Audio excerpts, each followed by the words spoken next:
చెప్పను బ్రదర్, సరిగ్గా ఏడాదిన్నర క్రితం ఈ మాటలు సోషల్ మీడియాలో ఎంత రచ్చ చేశాయో మెగా హీరోల మధ్య అంతే వివాదాన్ని రాజేశాయి.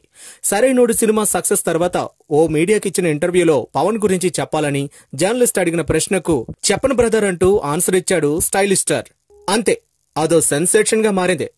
ఆ తర్వాత అది power star versus stylish star గా మారింది. ఇద్దరి ఫ్యాన్స్ మధ్య రగడ షురూ అయింది.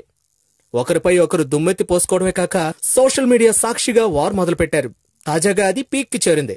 బన్నీ నటిస్తున్న latest movie Duvvada Jagannatham teaser release అయింది. గబ్బర్ సింగ్ డైరెక్టర్ హరీష్ శంకర్ దర్శకత్వంలో తెరకెక్కుతున్న ఈ మూవీ టీజర్ పై సోషల్ మీడియాలో భారీగా డిస్లైక్స్ వచ్చాయి. అది ఊహించని రేంజ్ లో. ఇటీవల ఏ ట్రైలర్ కి వీడియోకి రానంత రేంజ్ లో ఈ టీజర్ కి నెగటివ్ లైక్స్ వచ్చాయి. దీనిపై సోషల్ మీడియాలో బిగ్ టాపిక్ నడిచింది. సొంత ఫ్యామిలీ అభిమానులే బన్నీపై కక్ష కట్టినట్టు ఇలా ప్రవర్తించడం అల్లు అర్జున్ కి ఆగ్రహాన్ని తెప్పించిందట. దీంతో వెంటనే సోషల్ మీడియా వేదికగా ట్విట్టర్లో వారికి సమాధానం చెప్పాలని రెడీ అయ్యాడట. లాస్ట్ మినిట్ లో బన్నీ క్లోజ్ ఫ్రెండ్స్ తొందరపడవద్దని వారించడంతో ఆయన సైలెంట్ అయ్యారట. కానీ త్వరలోనే ఆయన బర్త్డే ఉంది. ఇటు డీజే సినిమా రిలీజ్ కూడా ఉంది. అందుకే ఆ టైంలోనే ఈ ఎపిసోడ్ పై సరిగ్గా ఆన్సర్ ఇవ్వాలని స్టైలిష్ స్టార్ రెడీ అవుతున్నాడట. సో ఇది బడా ఇష్యూ కానుందన్నమాట. మరి ఈ మెగా వార్ ఎక్కడికి లీడ్ చేస్తుందో చూడాలి.